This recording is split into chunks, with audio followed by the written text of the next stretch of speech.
Magandang hapon po sa inyong lahat. Welcome sa second episode ng Kapihan with my sis, ang talk show ng mga kababaihan. Ako po si Najeline Caraway at kasama po natin ang ating co-host na si Miss Carrie Season. Hi Carrie, it's nice to see you again. Hi, magandang hapon. Magandang hapon. Bago po tayo magsimula, humihingi kami ng paumanhin sa ating mga viewers dahil naantala ang pag-ere ng episode 2 last April 15. Pero finally, tuloy po ang ating talakayan ngayon dito sa ating kapihan. Nung last March, ang topic natin ay ang buhay ko noon at ngayon sa panahon ng pandemya. Ngayong April naman, ay itutuloy natin ang usapang pandemya dahil hanggang ngayon ay mataas pa rin ang COVID cases at may lockdown pa. Kaya ang focus natin sa ating topic ngayon ay paano ba tayo nagsusurvive during the pandemic? Carrie? Okay. At para po makipagkwentuhan sa atin ngayong hapon tungkol sa survival ay ang ating special guest. Siya ay isang prominent na activist at journalist who was born and raised in Jeddah. At ngayon ay nandoon siya sa Marawi. So sobrang ang ating guest ngayong hapon ay sobrang rockstar to, lalo na no mga panahon ng actually hanggang ngayon sa mga kinakaharap ng Marawi. Walang iba kundi si Miss Samira Gutoc.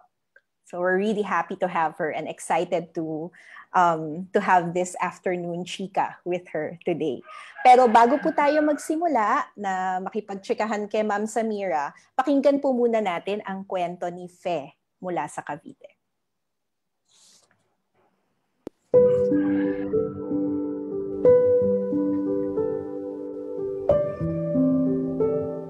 Nung nag-pandemic, doon nagkapatong-patong yung utang ko sa bahay. Bali, ang bayaran ko sa bahay mula April ay March hanggang itong March, isang taon na, nasa 18,000 talaga yun. Tapos kuryente, nasa 8,000. Tapos tubig, 700. Kaya naghanap ako ng paraan na makabayad ako sa mga utang ko, nagkapatong-patong. Mga anak ko walang trabaho. Ako lang ang nagtatrabaho tsaka yung asawa ko. Kunti lang yung sahod yung asawa ko. Nasa 2,000 lang linggo-linggo.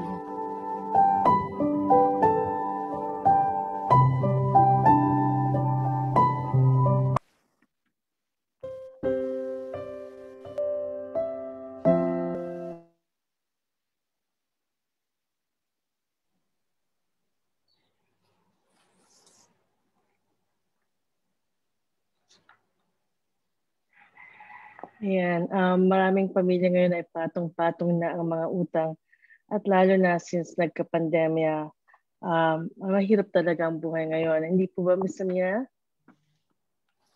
True, totoo yan. Ms. Samira, welcome po sa Kapihan with my sis. Thank you po at pinaunlakan niyo po kami sa aming imbitasyon. Thank you. Hi, everyone. Hello po. Thank you. Yes. Marami po kaming gustong itanong sa inyo. But before we start, please allow us to greet you Ramadan Mubarak po. Hindi pa kumakain. I know. Konti na lang. But yes, konti na lang. So, konti na lang. Lapit mo. Yes po. So, so we're going to start po. So yung sa alam po natin na ngayong pandemya, ang kababaihan ang nag-aalala sa family finances and budget, di po ba? Sa inyong palagay, ano ang mga katangian ng ating mga kababaihan na both Muslims and Christians kung bakit nila nakakayanan ang lahat ng ito at saan sila kumukuha ng lakas? Yung hugot siguro nila is since palaging ang trato sa atin is kailangan kayanin multitasking ba. So I think both of us sa both traditions natin, Muslim Christian, are able to be so-called resilient because we accept the fact that mothers, the usual ilaw ng tahanan, have to be available, have to work it out, tingnan mo, ito nakandar yung TV, hindi ko pwede pagsabihan si mami, nakikisabay sa sa mga mothers na kailangan din manood ng TV. Yes. So Okay multitask po yung mga kababaihan. And throughout time, continuously ganun pa rin yung trato sa atin that we have to take on domestic roles, public roles, problem-solving roles, multiple roles at that. So kailangan yung babae, anong tawag sa street lingo, uptick ba? Lahat kakayanin. Yes. True, that's very true po. So, yes. Kailangan yata yung kababaihan parang octopus, no? Yung maraming galamay. Maraming kamay. Maraming kamay. So, yeah. Usap ka pero ang daming inisip din, no? Sabay-sabay. Pero, Ramadan Mubarak po, Miss Samira. Thank you, Carrie. Long time no see. Oo nga, ma'am. Nice view. Wow, nice. And as always, thank nice you. Wow. And as always po, starstruck pa rin po sa inyo. Si Carrie talaga. Nag-prepare. Pero bago po natin ituloy ang tanungan, panoorin po muna natin ang kwento ni Dora Joy from Iloilo. Yan. Yan.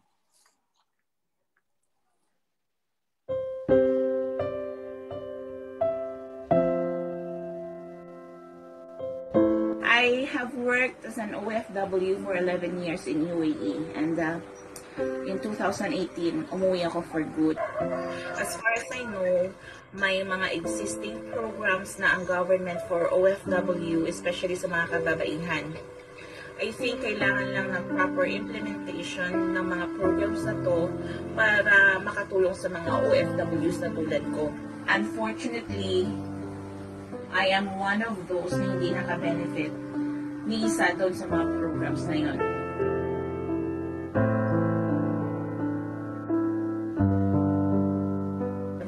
We all know that these are the toughest times of our lives.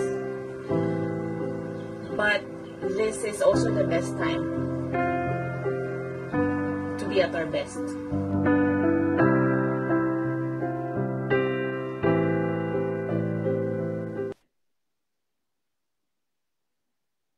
Yan. Okay.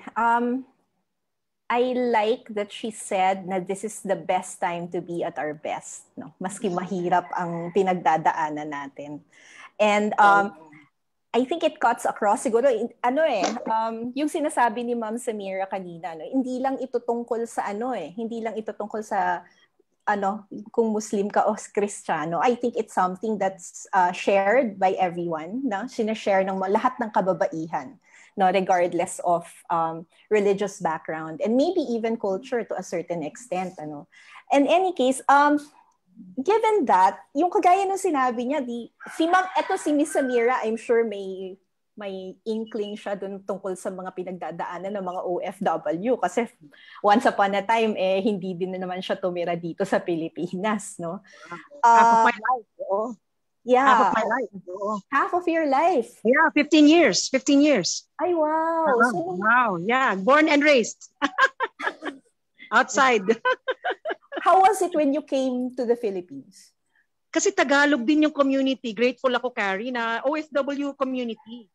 So very humbling pa rin. Very humbling, although syempre may chocolate, may may mga indulgences. Opo. Pero very humbling in the sense na alam mo na bawat peso na binibili nila ng pasalubong hindi para sa sarili lang eh. Iniisip mo palagi sa back home. Yeah. Back home. Yeah. So it's very true. Given yung ganito, kasi marami, di ba, yung mga OFWs, di ba sinasabi natin na sana pagbalik ninyo, yung track ay pagbalik at saka pag-establish ng mga pamilya natin, di ba? Yung hindi forever na mag-OFW tayo. So, nangyayari ngayon, syempre, dahil pandemya, di ba, medyo mag-iiba yung mundo talaga natin. So, ngayon, uso ang mga social assistance schemes, di ba, yung mga ganyan.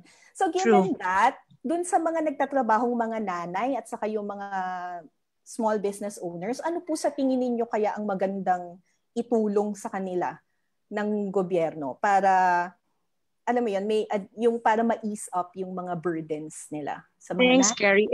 In fact, totoo yan, Carrie, na yung it's the best time to be a woman. Ngayong oras na makulit, yung makulit siya, marunong siyang, how do you call it, connect, network, link up, cellphone based, online selling. Yeah. Lahat ng mga nasa mga cabinet natin, pwede na natin hugot-hugutin yung mga nasa archivo natin, yung mga nasa baor.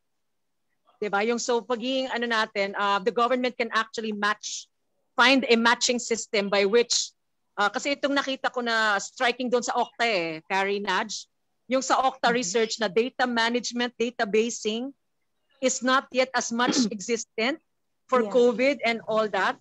And what more pa kaya yung livelihood? That's true. So it's wonderful, Carrie, to know that Senator Kiko at saka si ating si congressman natin, si Kikse, ganun ang trust nila na farmers looking into livelihood. Sa akin is matching it up. Yung kami sa Mindanao, we need a little investor to mothers who will weave and who will provide sewing for the masks. So kailangan lang natin ng cloth sponsors and then mapapadami nila yung benta nila. And then bilhin sana ng isang faktorya dyan sa Manila. So pwede yung mga ganong talent i-harness from within the home-based household. So matching it up ba? Ano yung government way by which syempre government would be the only one to know ano yung pangangailangan, ano yung system, no? From production to the end user, yung market. So yung siege kasi, Carrie, agad-agad ng isang proposal ko is aside from syempre yung mga sasakyan, wag agad kolektahan yung monthly bayad ng bawat sasakyan from here to there kasi nga parang quarantine din yung situation namin because of the war. O di sana sabi natin sa Bangko Sentral through the senators, baka sir i-lobby natin po wag muna magbayad. So ganun pong matching system by which the driver's needs, tayo mga kababaihan, yung mga pangangailangan natin, syempre yung mga everyday daily, magkano 30 pesos, 50 pesos, malaking bagay, baka pwede nang makaahon din mag-supply ako sa somewhere else, the market itself. So the government can provide that framework at access. Carrie. So it's a databasing and yung pag-response. And telling us saan na mapapadala yung produkto natin. Yeah. Yes. Ang ganda rin yung gusto ko rin namin sinabi nyo. Totoo yun, di ba? Na nag-clear out tayo ng mga pantries natin at saka mga puno-puno naman. Which is actually kung paano nag-umpisa yung community pantry. I think yung ginawa niya, yung itong itong kabataan. Nag-pantry kami, ayan, ipakita ko yung sa bahay, naubos na. 30 minutes lang. Wow, ayun. 30 minutes lang, naubos na. Wala nang laman. Naubos agad. Pero konti lang naman ng laman din, So wala pa nagpo-volunteer masyado kasi syempre, talagang baka siguro hirap talaga ng buhay, grabe. Yeah. Oo. Yeah, Nudge. That's good. It's a good effort. And we commend you for helping at least sa community niyo dyan sa Marawi po. Yeah, marami naman nag-sprout out. Oo. Yeah, so that's good. And I hope mas marami pa, di ba? Bago po nag-pandemic, mayroon ng maraming may Marawi tragedy na, like you mentioned kanina po. That resulted not only in deaths, but also in the displacement of families. Yes. Ano ang continuing effects nito sa ating mga kababaihang Muslim? Mentally, the confidence before has always been that you're not confident because you're treated na housewife lang, home-based lang. Kung may prioridad sa pamilya, lalaki, kasi nga siya yung may hawak ng armas o kaya yung hawak ng desisyon sa pamilya. Tayo, we might be the wallet holders, domestic purchasers. Pero at the decision level ng sinong lalabas, sinong hawak sa sasakyan, always male-based. Kailangan i-chaperon tayo, parang ganun ang ating treatment. So it's really, the conflict has brought out the seeming deepened divide between the have and have not between men and women in relationships, na mas malakas yung lalaki, and therefore yung decision niya ang masusunod, siya yung may susi, siya yung may tricycle, kung siya yung magdesisyon pag magdadaan kami sa checkpoint. So lahat ng travel at mobility natin bilang babae parang dependent, And it's not just because we're Muslim women that we're product of this poverty circumstance or kaya itong long cycle of conflict. But even as Filipinas, parang nakikita ko nga na yung multi-burden rule natin na tayo yung domestic homemaker, hindi tayo na yung kaakibat na kailangan sa atin na public role ay nasa sideswipe kasi nga sinasabing women are not as great as decision makers. COMELEC numbers bear that out. Napaka-konti ng, example Zamboanga daw 6,000. Out of 6,000 or so, less than 300 are barangay kagawads or officials. So napaka-konti talaga ng partisipasyon ng kababaihan. So for Muslim women at lalo pa na dinidiscourage not by doctrine, by fathers or their culture tradition. So multiple backwardness nangyari lalo pa sa ngayong quarantina. Lalo pa natin hindi ma-recognize yung ating mga dreams and aspirations. Okay. Yeah, wow. I didn't realize 300 lang, no? 300. Konti talaga. Yeah. You need to increase that number. Yeah, that's why the push for women to register. Women to register as political parties even. Oo, sa COMELEC level. Paano po kaya natin mapapataas yung numbers na yan? Actively, artificially, systematically, the COMELEC pushed for women's participation. And I was glad to attend some BARM COMELEC, Bangsa Moro COMELEC forums na they're encouraging the legislators, the ministers of BARM na kailangan 50-50 representation. Di ba? Napaka-aggressive ng COMELEC. Pero sabi niya, lang naman yan, ini-inspire ko lang naman kayo. I'm letting it out there. Alam niyo mahirap yon with all the, kukuta-kuta niyo pa kami. Kailangan 50 yung babae. Ngayon, 80 members ang parliament, 7 lang ang kababaihan. Tapos 7 deputy speakers ang Bangsa Moro. Walang ni isang babae. Sorry, Sir Murad, Chief Minister, in-expose ko po. Well, hindi naman po siya kakaiba kasi even in Congress, 'di ba? Even in Congress, yes, we only have 20-30. Oo, ng congresswomen na babae, 50 among 300. Yeah. Kasi ganun jet talaga eh. Ang hirap natin pumasok. 3 guns, 3 Gs daw, guns, gold, ganun ba? At gastos. What contributes to that kaya? Ba't kaya napipigilan yung partisipasyon ng mga kababaihan? Yun yung sa COMELEC discussion nga namin na Karen, totoo yun, Karen, yung sabing we're usually in adjunct, yung ating attachment sa nasa power. So kailangan yung apelido natin, yung parang kailangan nasa loob tayo ng clique nila, circle nila.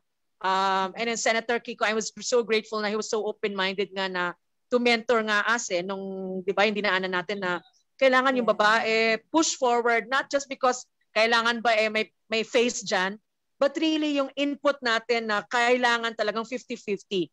Boardroom, peacemaking, can you imagine quarantining, nagdi-decision tayo without terminals being sensitive, kailangan may mga modest dyan. Hello, sanitary napkin, pinapapilan nyo kami ng napakahaba. Mag-ano na kami, may UTI na kami niyan, wala ngang CR, walang CR. Totoo yan, Naj. Can you imagine, Sam, you're talking about free modest? Yes, I'm talking about free sanitary napkins. Kasi sa war and conflict disaster, really walang napkin, walang panty. Yun ang nagamit natin, yung cloth na lang. That's right. Cloth na lang, doon sa baba. And that issue held true during the Marawi, Yes. We call it the cluster po ng DSWD at saka United Nations Protection Cluster. Kasi until now, we're part of the cluster of discussion with DSWD WASH. We call it Water and Sanitation Hygiene, WASH. So yan ang nagsasuffer po. In disaster, in crisis, in quarantine, let me claim it, women are the first to suffer and the last to suffer, always. Tayo yung nagsistress, suffer, and multiply again to suffer. Oo. Yes, so we definitely need to put more focus on this. So Carrie, I think meron kang surprise. Yeah, and on that note, diba? Maybe we need a woman to respond to the needs of women, diba? And this afternoon, of course, we will have another video message from the birthday girl herself. It's her birthday tomorrow. So happy birthday, VP Lenny. So happy birthday, VP Lenny. Yay! Go.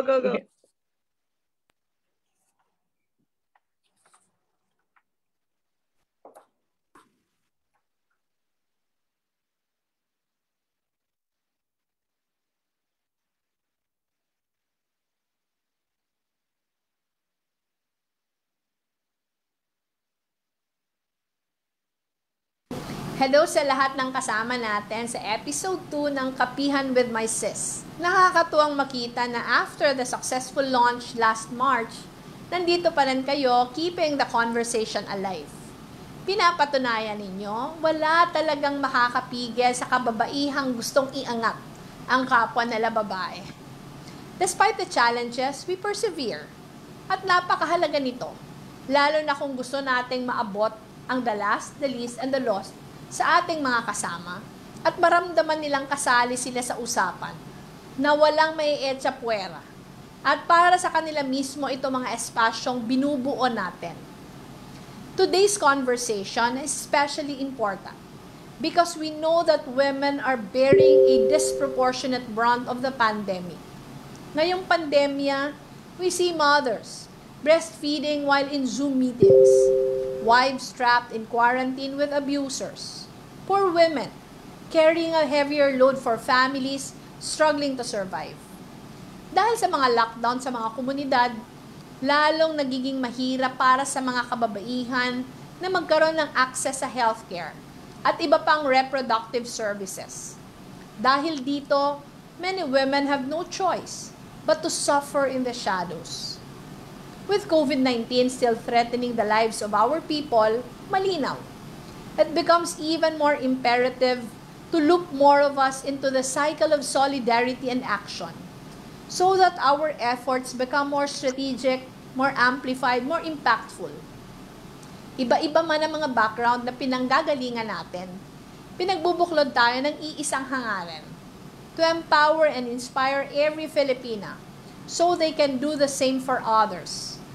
And if our collective efforts are any indication, napakarami na nating humahakbang tungo sa mundong gusto nating puntahan. Isang lipunan kung saan lahat nasisilungan at lahat naaaruga, anuman ang kasarian o katayuan sa buhay. Ang panawagan sa atin ngayon, lalo pang hanapin ang mga espasyo kung saan makakatulong. Lalo pang diinan ang mga ginagawa para lumawak ang abot natin. To be empowered so we can be empowering. To flourish so we can inspire others to shine.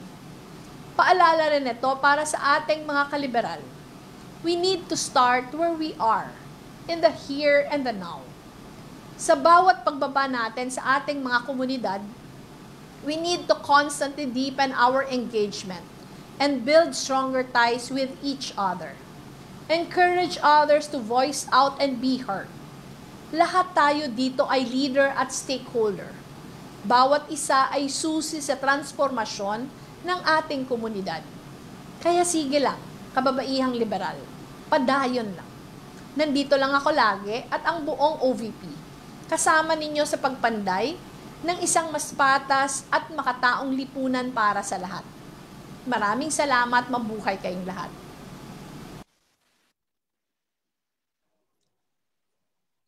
Napakaganda ng mensahe ni VP Lenny. So, she's saying that to be empowered so that we can empower, to flourish so we can inspire, and that women are leaders, di ba? We don't even have to, baka kaya rin konti ang ang umuupo sa liderato kasi we are leaders in ourselves, di ba? Leader tayo ng pamamahay natin, di ba, ng pamilya. Household.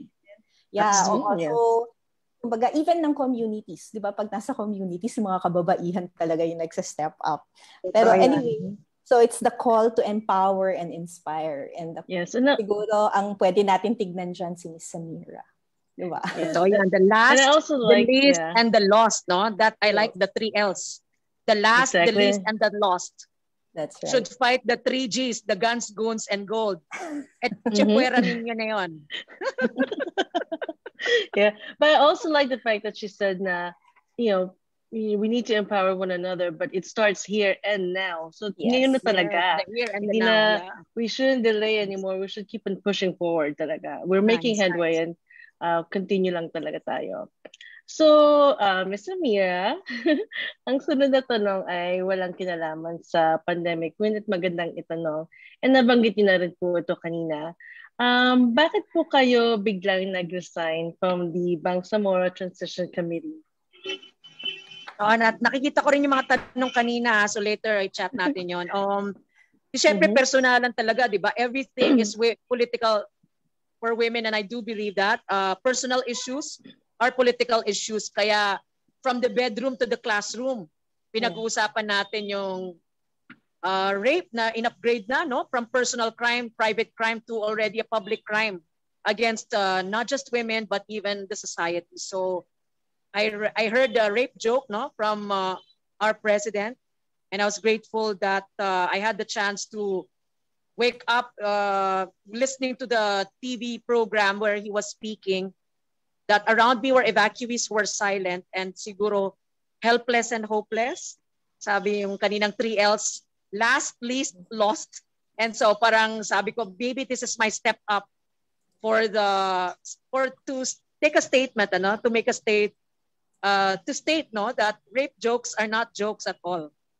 So the step is to leave, no, and to take a statement, no, to make a statement. So yun ang ginawa natin na, there was no second thought about it na this is not the government that I would believe, in the sense na women will be treated this way, especially in a conflict situation where we're at our worst, last, least, lost, and in the worst situation. Tapos mag-rape joke pa tayo. So it wasn't really, not just out of character, it's really, really cuts deep, bleeds deep.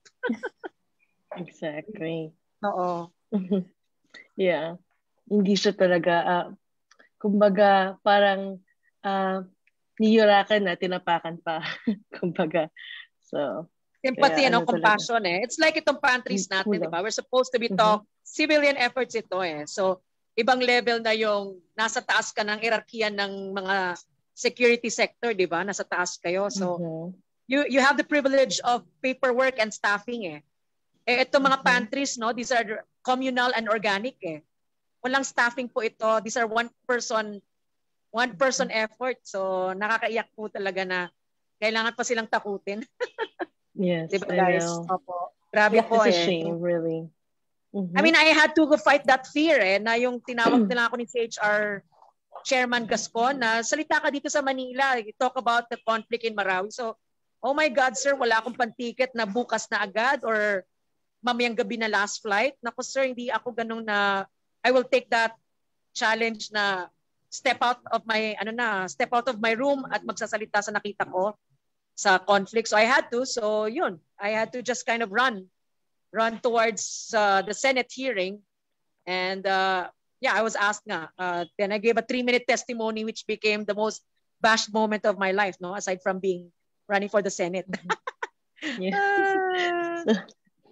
But you still stayed strong. So, but nanindigan po kayo. Yun ang importante. Sa panglabas, nadadala sa lipstick.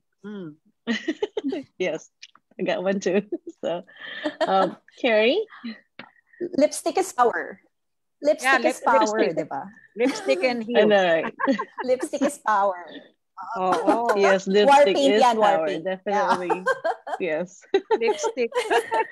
Anyway, we're kind of running out of time. Sayang. Pero meron kaming last question. We do know that something lighter. Nasa football team kayo, ma'am? Before? Yeah, the first football team, Carrie. I don't know kung ano rin yung leap of faith mo nung sa UP ka.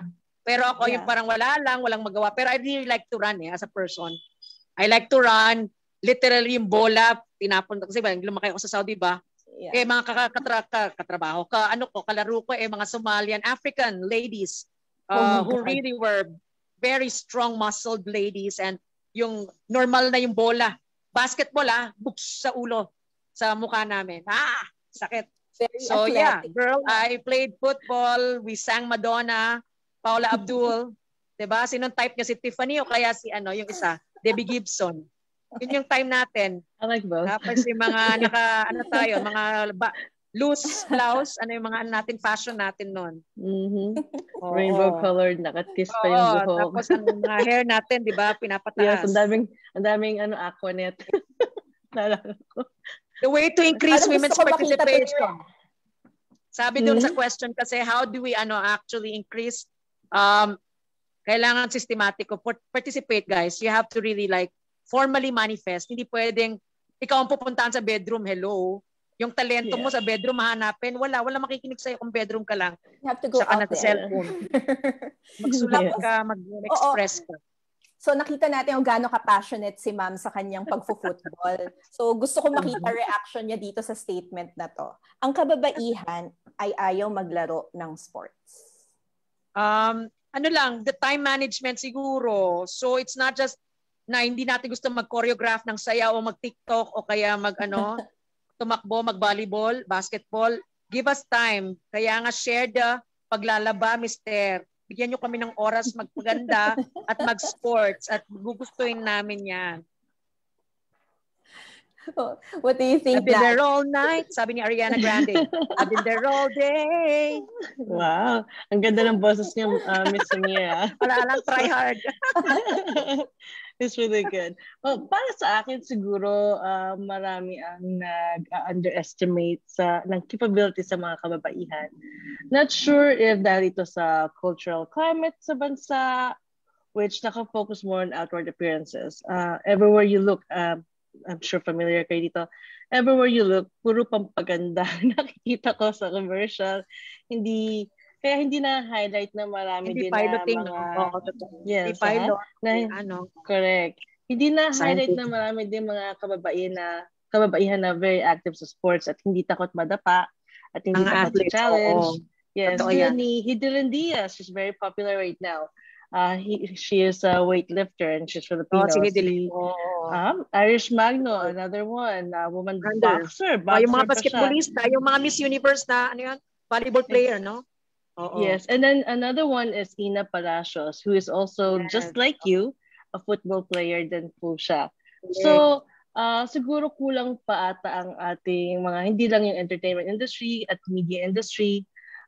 Siguro need pa talaga mag-effort sa all aspects talaga na i-promote talaga at i-highlight ang mga strong Filipino women na that there is more beyond our looks. So, totoo yan na. So, hindi tayo successful, hindi daw successful ang marriage. So, parang hindi daw natin kaya i-balance. Masyado tayong head up there pero nawala naman yung pagmamahal. So, yun po ang kailangan siguro maintindihan ng kalalakihan na shared housework is quality house management. Ayan. Exactly. Yeah. And I agree with that. We practice that.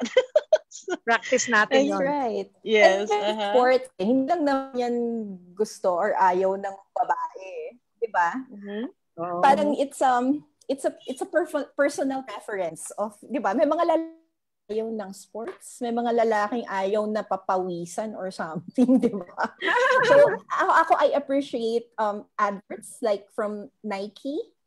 Diba yung mga advertisements ng Nike, diba, na showing, sporty and athletic women, diba? So, different facets of success, diba, for women. So,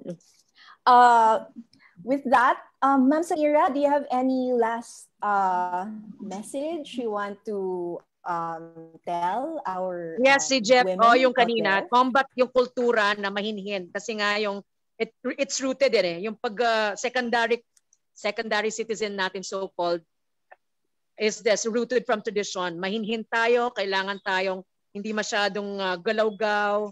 Merong stereotype So we're combating stereotypes. Scary Nudge, thank you. We have to combat it. We have to artificially talagang gagising tayo at nag-iisip ng ano ang gagawin para lang meron akong mangyayari sa 3 years ko plan. Talagang gagawin natin yon. Organisado, sistematiko, may kasama tayong grupo at mga kaliberal, congrats. Thank you for organizing so many chapters of awareness around the country, bubbles of awareness around the world. Nagigising na po ang compassion and passion and pagkukumpas towards karapatan pantao. Thank you. Thank you, maraming Miss Samira. Salamat. Thank you, Miss Samira. This is just a start. Yes.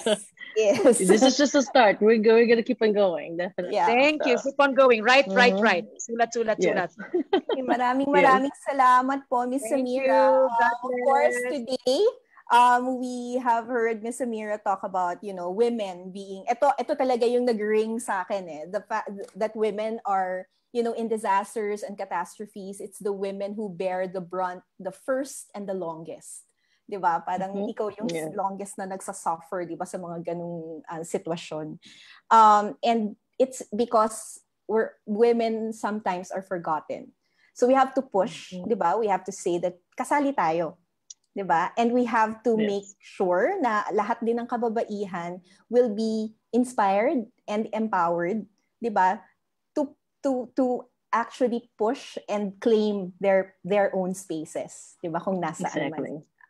Yeah, so this was another exciting. I mean, for me, it's exciting. Rockstar talaga si Ma'am Samira for me. Me too. Yeah, it's really nice to listen to her insights also. And to hear her sing. Ang ganda ng boss niya. It's fun. This is fun. Yes. Anyway, so sa ating mga nanonood, maraming salamat uli for joining us ngayong hapon. We will have the next Kapihan with my sis on May 15. That is correct. Surprise na lang yung next next guest natin. Yes. Okay, so maraming salamat. Naj, you have any final words?